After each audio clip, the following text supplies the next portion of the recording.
Ih, pakaianmu, pakailah Nona. Gadis itu menyambar pakaiannya dan memakainya. Karena pakaian itu robek di bagian depan, maka ia memakai pakaian dalam berwarna merah muda itu dengan terbalik. Yaitu bagian punggung yang tidak robek ditaruh di depan sehingga yang robek adalah bagian belakang. Kemudian menutupi pakaian dalam itu dengan pakaian luarnya. Biarpun pakaian luar ini robek di bagian depan, akan tetapi tubuhnya sudah tertutup aman oleh pakaian dalam yang dibalik. Sambil memegangi bagian depan yang robek itu ia berkata, "Sudah kupakai." Barulah Han berani membalikan tubuhnya dan mukanya kini merah sekali ketika ia bertemu pandang dengan sinar mata gadis itu. Ia menunduk dan berkata, "Maafkan aku, Nona. Aku tadi telah bersikap tak tahu malu." "Engkau benar, mataku memang kurang ajar, selamat tinggal." Ia lalu melangkah pergi, berjalan terpincang-pincang dibantu tongkatnya dengan tubuh lemas. Nanti dulu." Akan tetapi Han tidak menoleh dan melanjutkan langkah kakinya. Akan tetapi tiba-tiba ia berhenti mendengar suara tangis yang amat memilukan. Hebat bocah ini, pikirnya. Tangisnya pun seperti tangis lulu. Ia menghela napas dan menengok. Ketika melihat betapa gadis itu memeluki tubuh seorang di antara 3 buah mayat yang menggeletak di situ, hatinya terharu. Apalagi ketika gadis itu dalam tangisnya menyebut, "Ayah! Ayah!" Ia lalu meloncat dan sekali loncat saja ia sudah berdiri di belakang gadis itu. Dilihatnya bahwa yang ditangisi gadis itu adalah mayat seorang laki-laki tua yang usianya 70-an tahun, tubuhnya kurus kecil. Mayat kedua adalah seorang laki-laki tinggi besar berkulit hitam yang usianya juga 50 tahun lebih. Mayat ketiga seorang laki-laki berusia 60-an tahun yang kepalanya besar. Nona, yang sudah mati tiada guna ditangisi, takkan hidup kembali. Tiba-tiba Nona yang menangis itu membalik dan meloncat bangun.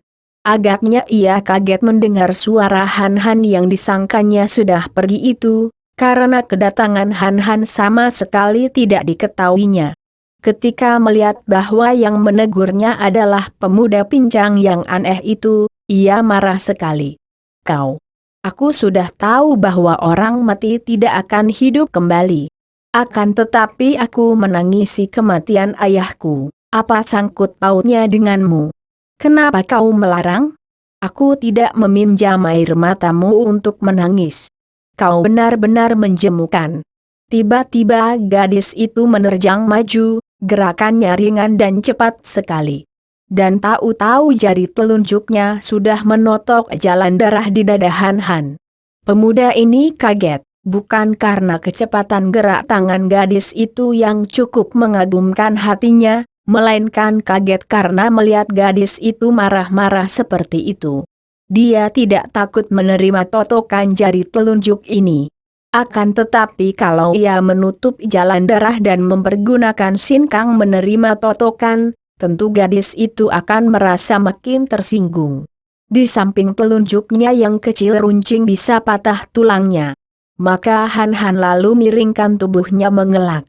Akan tetapi sungguh di luar dugaannya bahwa tangan yang luput menotok itu cepat sekali sudah membalik. Telunjuk kiri itu kembali menotok lambung, sedangkan telunjuk kanan menotok pundak. Heran dia, gadis ini dapat bergerak cepat sekali dan caranya menotok jalan darah juga aneh. Hanya dengan sebuah jari telunjuk. Tidak dengan 2 jari seperti yang lazim dilakukan ahli totok jalan darah. Plak-plak-plak. Han menangkis dengan telapak tangannya, menepuk lengan gadis itu dengan pengerahan sedikit tenaga. Gadis itu kelihatannya penasaran sekali, bergerak lebih cepat lagi. Dan kini totokan-totokannya mengarah jalan darah yang mematikan. Han tertarik dan kagum. Gerakan gadis ini benar-benar luar biasa cepatnya dan agaknya dalam hal kecepatan tidak kalah oleh Sin Liang. Sungguh pun keistimewaan ilmu sitaknya hanyalah totokan-totokan satu jari. Ternyata gadis ini adalah seorang ahli totok satu jari yang memiliki ginkang cukup hebat. Sungguh pun tentu saja tidak secepat ulu gerakannya. Ia pun mengimbangi kecepatan gadis itu dan setelah Han mempergunakan ilmunya gerak kilat. Gadis itu menjadi bingung karena berkali-kali pemuda buntung itu lenyap dari depannya. Di mana kau? Gadis itu membalik sambil menotok tubuh Han yang tahu-tahu berada di belakangnya. Akan tetapi kembali pemuda itu lenyap. Menghilang? Kasetankah? Kembali ia menyerang kalang kabut begitu tampak berkelebatnya tubuh Han. Karena gerakan-gerakannya yang cepat, gadis itu lupa bahwa pakaian luarnya masih terbuka di bagian depan. Biarpun pakaian dalamnya masih menutupi tubuh depannya, akan tetapi pakaian dalam itu tipis. Tidak mampu menyembunyikan lekuk-kelengkung dan tonjolan-tonjolan tubuhnya. Han menjadi silau dan ia meloncat jauh ke belakang dan berseru, "Stop! Berhenti, Nona! Mengapa engkau menyerangku seperti itu? Aku bukan musuh dan aku tidak bermaksud menghina. Aku bermaksud menghiburmu." Gadis itu cemberut dan teringat akan bajunya lalu menggunakan tangan kiri menutup bagian depan. Telunjuk kanannya yang kecil runcing, yang dapat dipergunakan sebagai senjata penotok yang ampuh, kini menuding ke arah hidung Han sehingga pemuda ini merasa hidungnya gatal seperti akan ditotok. "Kau hendak menghibur ataukah mengejek? Kalau menghibur mengapa mengatakan mayat takkan hidup lagi kalau ditangisi? Yang betul kau bicara. Apakah kalau kau sudah menolongku tadi, pertolongan yang tak ku minta, kau lantas boleh bicara sesukamu?" Han menghela napas. Kalau gadis ini tidak banyak sekali persamaan dalam wataknya dengan Lulu, tentu ia sudah pergi. Galak bukan main dan tidak mengenal budi. Maafkanlah Nona kalau kata-kataku kau anggap keliru. Nah, lanjutkan tah tangismu, aku tidak akan mencegahmu. Menangislah sepuas hatimu. Kau mengejek, iya? Biarpun kau 10 kali lebih hebat, aku Tan Hian Cheng bukan gadis penakut. Mati bukan apa-apa bagi seorang gadis pejuang, tahu? Celaka, pikir Han. Bicara begini salah. Begitupun tidak betul. Lebih baik tidak bicara. Dia hanya mengangkat pundak dan memandang bengong ke arah 3 mayat itu. Tentu mereka itu pejuang-pejuang atau mata-mata dari Sichuan, pikirnya. Mereka itu tewas sebagai pejuang. Betapa bahagianya. Dan gadis ini, di samping kegalakannya yang luar biasa, juga mengagumkan. Bukan mengagumkan keindahan tubuhnya dan kecantikannya, cepat-cepat Han membantah pikirannya sendiri, melainkan mengagumkan kegagahan dan keberaniannya. Jawablah. Aku tidak takut mati. Ibuku sudah tiada, kini ayahku mati, aku tidak takut mati, kau tahu? Han memandang gadis itu dan ia terharu. Merasa kasihan kepada gadis ini yang biarpun bersikap galak seperti itu, sesungguhnya gadis ini menderita duka yang hebat. Ia mengangguk. Jadi kau tidak mengejek aku? Han menggeleng kepala. Dan kau mengapa kembali lagi? Matamu tidak kurang ajar lagi. Engkau tidak akan kurang ajar dan mengejekku, bukan? Han menggeleng kepala. Kalau begitu, mengapa engkau menolongku? Engkau membenci Ouyang Seng dan pemuda lihai yang membantunya tadi? Han mengangguk. Gadis itu bertolak pinggang dan kembali pakaian luarnya terbuka. Han meramkan mata dan menunduk. Pemuda buntung yang memiliki kepandaian seperti iblis. Mengapa engkau? Tadi kau pandai bicara, kata-katamu memanaskan perut. Sekarang kenapa tiba-tiba menjadi gagu?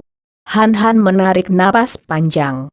Baru sekarang ia bertemu dengan gadis yang membuat dia bingung dan kehabisan akal. Banyak bicara tidak benar, Kalau didiamkan saja tentu akan marah pula. Sepasang mata yang bening dan tajam itu kini pun sudah mulai menyala. Ia tahu bahwa mata seperti ini kalau sudah berkobar karena marah, bisa repot dia. Nona, aku tidak gagu. Aku tidak berani bicara, karena tiap kali aku bicara, engkau salah terima dan mengira aku mengejek dan menghina. Gadis itu memandang wajah Han Han dengan penuh perhatian, sepasang matanya tidak pernah berkedip. Menjelajahi wajah Han Han terus ke bawah sampai ke kakinya yang buntung, naik lagi ke atas dan berhenti pada matanya sehingga pandang mata mereka bertaut dan melekat. Han Han merasa seolah-olah dia menjadi seekor kuda yang sedang diteliti, diperiksa dan ditaksir-taksir oleh seorang calon pembeli. Tiba-tiba sikap kaku gadis itu berubah dan dia berkata lirih. Maafkan aku, maafkan bahwa aku telah salah duga, tentu Inkong menganggap aku sebagai seorang yang bocengli dan tak kenal budi. Akan tetapi tadi, mata Inkong, sungguh, mengerikan hatiku. Gadis itu kembali berlutut di dekat jenazah ayahnya dan menangis. Biarpun hatinya amat terharu, namun ada rasa geli juga. Bocah ini benar-benar amat menarik, mengingatkan ia akan Lulu. Adiknya itu, Lulu, kadang-kadang kalau sudah kumat penyakitnya juga sifatnya aneh sekali. Gadis ini pun aneh, sekejap marah-marah seperti seekor harimau betina diganggu anaknya, di lain detik sudah menjadi lembut dan lunak seperti seekor domba. Ia pun lalu berlutut dan berkata hati-hati. Nona, marilah kita mengubur jenazah-jenazah ini, tidak baik dibiarkan begini saja. Tan Hian Cheng, Nona itu, menoleh kepadanya dengan mata merah dan muka basah air mata, lalu mengangguk. Kau benar. Kita harus cepat menguburnya, kalau tidak, ada bahayanya datang pasukan Manchu. Sudikah kau membantuku mengubur ayah dan paman-pamanku ini?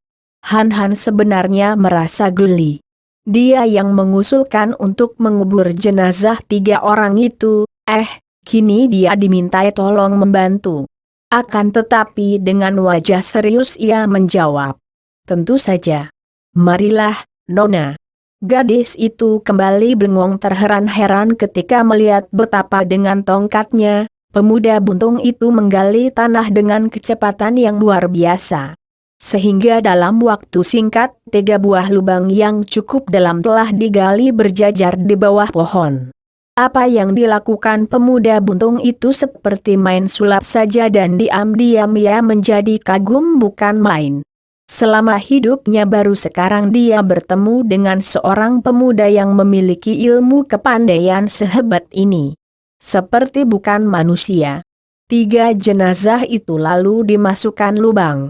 Dengan suara penuh duka, setelah 3 jenazah dimasukkan lubang, Hian Cheng berkata sambil menunjuk jenazah-jenazah itu satu demi satu.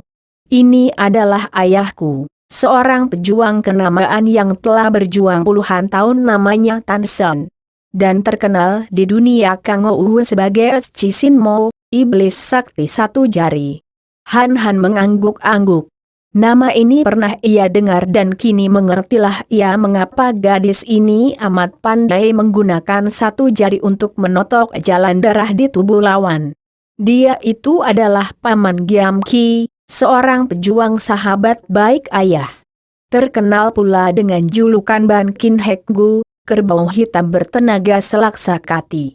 Han Han juga pernah mendengar nama ini dan diam-diam ia mengagumi kakek yang bertubuh tinggi besar itu. Tentu dahulu menjadi seorang ahli Gua Kang, tenaga kasar. Dan yang itu adalah seorang sahabat ayah pula, bernama Tio Ki. Seorang ahli dalam menyelundup perbatasan. Atas petunjuk dia inilah maka kami dapat melakukan tugas dengan sebaiknya. Dapat memata-matai gerakan tentara Manchu dan mengumpulkan segala perlengkapan yang dibutuhkan oleh teman-teman pejuang di Sichuan. Han Han kagum dan terharu. Tiga orang ini adalah orang-orang gagah yang biarpun sudah tua namun masih bersemangat tinggi untuk melaksanakan tugas perjuangan. Sehingga kini tewas mengorbankan nyawa untuk bangsa. Ah, betapa mulia mereka ini, jauh lebih mulia dan lebih berguna daripada dia. Akan tetapi, betapa mungkin dia memusuhi bangsa Manchu sedangkan Lulu adiknya yang tercinta itu pun seorang gadis Manchu pula? Dan keluarga Lulu telah habis dibunuh Lau Pangcu dan para pejuang. Namun Lulu adiknya yang berhati mulia itu sama sekali tidak membenci bangsa Han, bahkan tidak membenci Lau Pangcu. Sebaliknya malah, adiknya itu menghapus dendam dan kebencian, menggantinya dengan kasih sayang sehingga ia rela menjadi anak angkat Lau Pangcu, musuh besarnya. Betapa mulia mereka itu, tiga orang pejuang yang kini menjadi mayat ini, dan Lulu adiknya. Saking terharu dan merasa betapa dia sendiri adalah seorang yang tidak berharga. Han menjatuhkan diri berlutut, memberi hormat kepada tiga jenazah itu dan 2 titik air mata mengalir turun dari kedua matanya. Hian Cheng melongo memandang Han, air matanya nerocos turun mengalir di kedua pipinya. Engkau mengucurkan air mata untuk ayahku? Ah, maafkan aku. Betapa kurang ajar sikapku terhadapmu tadi. Kiranya kau adalah seorang pendekar yang budiman. Han bangkit perlahan-lahan, bersandar pada tongkatnya. Nona Tan, aku hanya seorang biasa, seorang tak berharga. Karena kagum kepada ayah dan kedua sahabatnya ini aku merasa betapa aku lebih rendah lagi. Marilah kita kubur mereka baik-baik. Hian Cheng kini sudah berubah sikapnya. Amat taat dan amat menghormat. Ia pun berdiri. Baiklah, ia lalu mengambil tanah segenggam dan menaburkan tanah itu ke dalam kuburan ayahnya dan kedua orang pamannya. Han lalu menggunakan sinkangnya, mendorong ke arah tanah galian dan angin yang amat kuat menyambar, membuat tanah itu berterbangan. Hian Cheng terpaksa meloncat mundur dan ia hanya melihat tanah berputaran seperti ada angin puyuh. Matanya berkunang menyaksikan ini dan ketika putaran tanah berdebu lenyap, ternyata lubang galian itu telah teruruk tanah yang menggunduk, merupakan 3 buah kuburan yang rapi. Hian Cheng menjatuhkan diri berlutut di depan kuburan ayahnya yang berada di tengah, menangis sesenggukan. Han membiarkan gadis yang sedang berkabung dan berduka itu menangis. Dia lalu meloncat ke dekat batu besar yang rata permukaannya, dan berdiri di depan batu yang tingginya sama dengan dia. Tongkatnya diangkat dan dengan kening berkerut tongkatnya menggurat-gurat pada permukaan batu. Dengan pengerahan tenaga sinkang, ia telah mengukir huruf-huruf di permukaan batu itu. Sepanjang usia dicurahkan membela bangsa tak kunjung padam sampai nyawa meninggalkan raga Tan San, Giam Ki, dan Tio Kai 3 pahlawan patut dijadikan sari tauladan. Wibin Wikok, Hiap Chi Tai Chia. Indah sekali. Kau luar biasa. Suara itu membuat Han menengok. Kiranya Hian Cheng telah berdiri di dekatnya, membaca ukiran huruf-huruf itu dengan air mata bercucuran. Tidak ada artinya, Nona. Hanya sekedar untuk peringatan di depan kuburan ayahmu. Akan tetapi, batu ini begini besar, tentu berat sekali. Betapa mungkin kita berdua menggesernya ke depan kuburan yang begitu jauh.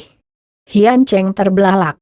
Ayahnya adalah seorang ahli Iwekih, memiliki tenaga Wei Kang, tenaga dalam, yang kuat. Dan dia pun telah mewarisi tenaga Wei Kang yang cukup lumayan, sudah mengimbangi ayahnya. Akan tetapi dia dan ayahnya takkan mungkin menggeser batu sebesar ini. Biarlah aku yang menggesernya, Nona. Harap kau suka minggir. Hian Cheng melompat menjauhi dan memandang dengan mata terbelalak dan jantung berdebar. Han lalu menggunakan tongkatnya, menusuk bawah batu besar itu. Kemudian ia mengerahkan sinkang, tongkat dipantulkan dan, batu besar ini melayang dan jatuh menimpanya. Ah, awas! Hian Cheng menjerit, akan tetapi ia segera menutup mulutnya dengan tangannya. Matanya terbelalak kagum, kaget dan heran melihat betapa pemuda berkaki buntung itu menerima batu dengan tangan kanannya. Kemudian berloncatan 2 kali membawa batu itu sampai ke depan kuburan ayahnya. Lalu menurunkan batu itu perlahan-lahan ke depan ketiga buah kuburan. Bukan main. Hian Cheng berbisik, lalu melangkah perlahan menghampiri Han Han. Kiranya kau adalah seorang Tai Hiap yang sakti. Dengan bantuan Tai Hiap di Sichuan, jangan harap penjajah Manchu akan dapat menaklukkan Sichuan. Tentu kau akan ke sana, bukan? Akan tetapi betapa kecewa hati Hian Cheng ketika melihat pemuda itu menggeleng kepala.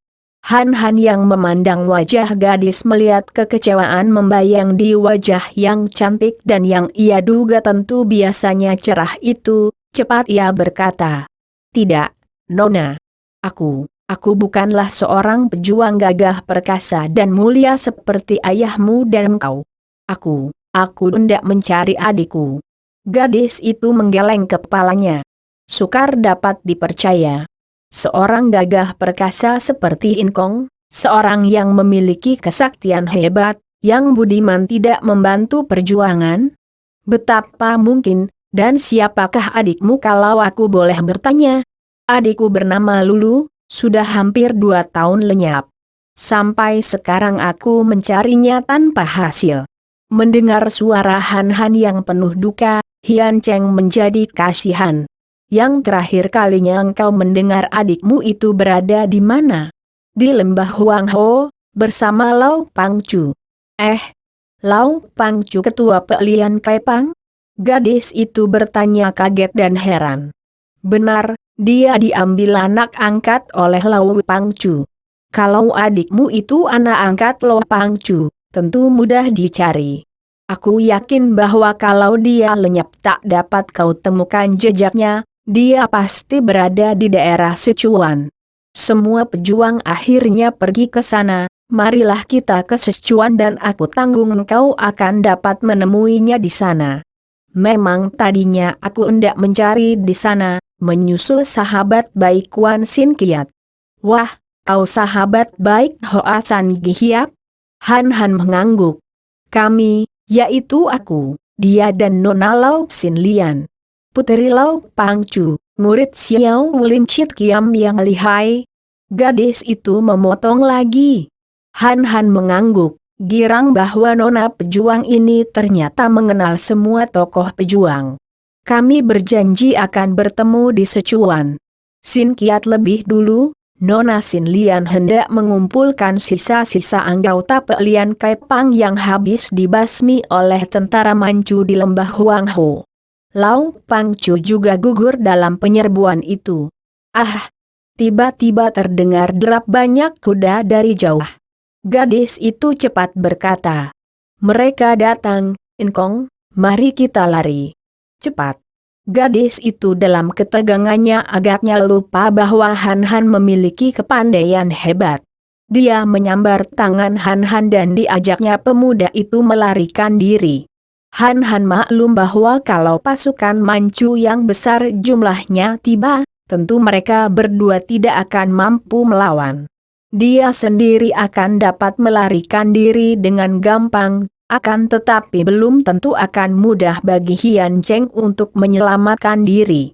Maka ia tidak melepaskan tangan gadis itu yang menggandengnya. Bahkan ia balas memegang dan tubuhnya lalu berloncatan cepat sekali, membawa tubuh Hian Cheng yang terbawa meloncat-loncat dan melayang-layang. Kita terbang. Hian Cheng menjerit kaget dan ngeri, akan tetapi tak lama kemudian ia tertawa-tawa gembira. Waduh, hebat sekali, terlalu tinggi kita meloncat, Saking ngerinya melihat betapa tubuh mereka mencelat ke atas pohon, kemudian dengan mengenjotkan kaki satu keranting lalu melambung lagi, Hian Cheng memejamkan mata dan merangkul Han Han. Han Han mendiamkannya saja, bahkan berloncatan makin cepat sehingga tidak terdengar lagi suara kaki kuda. Mereka telah berada jauh di balik sebuah bukit, dan Han Han menurunkan tubuh Hian Cheng. "Kita sudah aman, Nona." Hian Cheng turun dan membuka matanya. Kedua pipinya merah sekali dan ia memandang Han Han dengan sinar mata penuh kagum. "Aku kagum sekali. Betapa senangku dapat berkenalan denganmu." Han Han memandang wajah Hian Cheng yang kedua pipinya kemerahan. Gadis ini amat cantik dan memiliki kelincahan yang sama dengan Lulu. Juga wajahnya cerah, tadi baru saja menyedihkan kematian ayahnya kini sudah dapat tersenyum amat manis. "Nona, engkau mengingatkan aku akan adikku, Lulu." "Adikmu tentu cantik sekali ya." "Memang cantik sekali, Nona. Dan dia tentu amat lihai." "Memang dia amat lihai. Dan dia tentu amat menyenangkan hati." "Ya. Memang sesungguhnya lah dia amat menyenangkan hatiku. Aku amat menyayanginya." Hian Cheng tiba-tiba menghentikan langkahnya dan menoleh memandang Han Han. Alisnya yang hitam kecil menjelirit itu mengerut, suaranya terdengar agak marah. "Kalau begitu, kau membohongiku dan mempermainkan aku." Nah, sudah kumat lagi," pikir Han Han. "Mengapa, Nona? Aku tidak bohong." "Masa aku bohong kalau mengatakan bahwa adikku Lulu cantik jelita, manis, lihai dan menyenangkan hatiku?" Dia benar-benar tidak mengerti karena biarpun Lulu kadang-kadang juga merajuk dan mengambek, akan tetapi ada sebabnya. Bukan seperti Nona ini yang tiada hujan tiada angin lalu menyambar-nyambar seperti kilat di siang hari. "Kau bohong. Kalau begitu, mana bisa aku mengingatkan kau kepada adikmu itu?" Han Han mengangkat alis membelalakan mata dan di dalam hatinya ia tertawa bergelak. Akan tetapi mulutnya menahan ketawa itu sehingga ia menyeringai seperti orang sakit gigi. "Oh, mengapa tidak? Engkau hampir sama dengan dia, juga watakmu hampir sama dengan wataknya.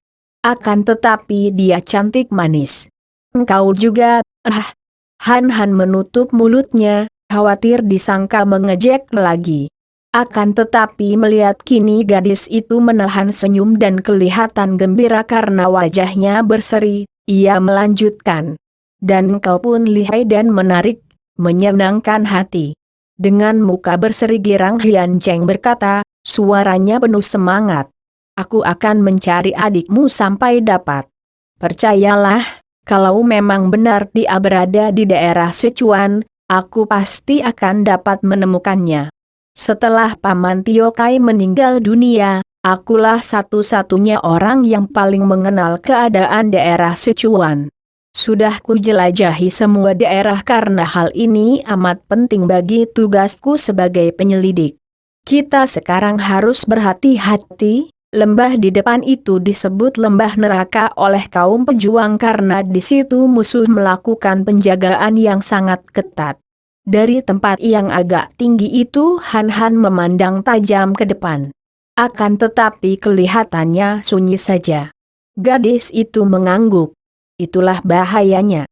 Kaum pejuang yang menyeberang dan belum mengenal keadaan, akan terjebak, mengira bahwa jalan itu aman. Padahal tentara penjajah yang tidak kurang dari 1.000 orang jumlahnya bersembunyi di kanan kiri lembah itu. Ada yang mendirikan perkemahan di dalam jurang-jurang di kedua sampingnya, dan ada yang memasang barisan di atas tebing, siap dengan anak panah mereka. Karena jalan di bagian lereng sebelah kiri itu merupakan jalan satu-satunya. Dan di sana terapit dinding batu gunung maka jalan itu sempit dan sekali orang lewat di situ. Sukar untuk menyelamatkan diri jika diserang dari kanan kiri, atas dan kedua jalan itu ditutup oleh mereka dari depan belakang. Dahulu, setahun yang lalu, tidak kurang dari 200 orang pengungsi dari timur, yang hendak melarikan diri ke Sichuan dan lewat di lorong itu, disembelih habis semua oleh mereka. Laki-laki, wanita dan kanak-kanak. Han Han bergidik. Teringat akan keganasan bala tentara Manchu yang melakukan pembunuhan terhadap para pengungsi. Kalau kaum pejuang yang mereka bunuh, hal itu memang sewajarnya, sebagai musuh dalam perang. Akan tetapi tentara Manchu yang ganas itu banyak pula membunuhi rakyat yang tidak tahu apa-apa. Hal ini benar-benar merupakan perbuatan kejam yang harus ditentang. Kalau jalan itu demikian berbahaya, bagaimana kita akan dapat lewat? Mengapa Nona tidak mengambil jalan lain yang lebih aman? Jalan depan itu yang terdekat dan bagiku, yang paling aman. Bagaimana bisa begitu? Bukankah kau katakan tadi bahwa bagi yang tidak mengerti bagaimana akalnya memang berbahaya, juga bagi rombongan yang terdiri dari banyak orang. Akan tetapi biasanya kami berempat, dia berhenti sebentar, teringat akan ayahnya dan 2 orang pamannya yang tewas. Kami selalu menggunakan jalan ini, lihat, pegunungan yang menjulang di sebelah kanan itu adalah pegunungan Minsan. Dan yang menjulang tinggi di sebelah kiri itu adalah pegunungan Tapasan. Kita sekarang ini berada di pegunungan Chinlingsan. Dan lihatlah baik-baik di balik jurang di bawah itu. Han Han memandang daerah yang dikelilingi pegunungan ini dan ketika ia melihat ke arah yang ditunjuk, ia melihat garis kebiruan yang panjang berliku-liku seperti tubuh seekor naga biru. Kau maksudkan sungai itu, Nona? Benar, sungai yang mengalir ke selatan itu adalah sungai Cieling dan kita akan memasuki daerah Sichuan melalui sungai itu. Naik perahu? Tidak mungkin naik perahu, di kedua tepi sungai itu penuh dengan perkemahan musuh. Dan barisan tentara sudah siap menghujani setiap perahu yang lewat dari luar perbatasan dengan panah api. Habis, bagaimana? Han Han memandang heran. Gadis itu tersenyum manis, agaknya merasa bangga sekali bahwa dalam hal ini dia dapat mengatasi Han Han, dan dialah yang memimpin. Menghadapi pemuda buntung ini ia merasa kecil tak berarti, merasa bukan apa-apa karena kepandaian pemuda itu luar biasa sekali. Akan tetapi kini dialah yang menjadi pemimpin. Marilah, aku nanti akan menunjukkan jalan dan caranya. Hian Cheng memegang tangan Han Han dan menariknya ke kanan, menuruni jalan menurun yang curam. Melihat jurang yang dituruni ini dan cara gadis itu menuruni dengan merayap seperti itu, sebetulnya Han Han tidak sabar. Kalau dia mau, dengan menggendong Hian Cheng ia dapat saja turun dengan gerak kilatnya. Sehingga dapat cepat tiba di sungai Cieling. Akan tetapi ia merasa betapa telapak tangan gadis yang menggandeng tangannya itu hangat sekali. Tanda bahwa gadis itu gembira dan bersemangat. Ia dapat menyelami perasaan Hian Cheng yang kini merasa menjadi orang yang lebih pintar. Menjadi pemimpin, maka dia tidak tega untuk menghancurkan kegembiraan dan kebanggaannya. Maka ia pun ikut merayap turun. Akhirnya mereka tiba di tepi sungai Cieling. Hian Cheng mengajak Han Han bersembunyi di tepi sungai di balik semak-semak. Lalu menuding ke arah selatan. Han Han memandang dan melihat sebuah perahu dengan 5 orang tentara Manchu berada di tepi. Perahu ditambatkan pada pohon dan 5 orang itu mengobrol sambil makan minum perbekalan mereka. Kita bunuh mereka dan rampas perahunya? Bisik Han Han.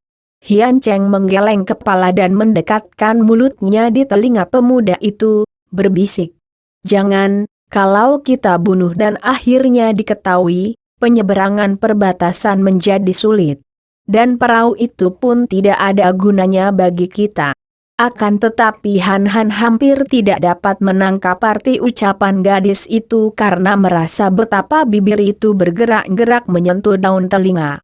Hawa yang hangat dari mulut meniup-niup telinga, hidung itu menyentuh-nyentuh pipi dan pelipis. Jantungnya berdebar keras.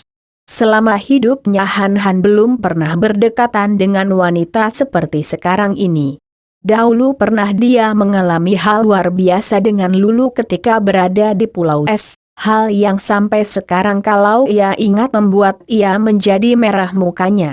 Akan tetapi ketika itu ia dan Lulu berada dalam keadaan tidak sadar dan diamuk gairah nafsu berahi yang dibangkitkan oleh racun ular merah.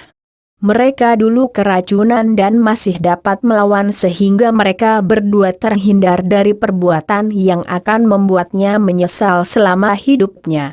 Dan selain peristiwa itu, memang sering kali Lulu dengan sikapnya yang manis memeluknya, mengambung pipinya, akan tetapi Lulu adalah adiknya dan perbuatan itu tidak menimbulkan sesuatu dalam batinnya.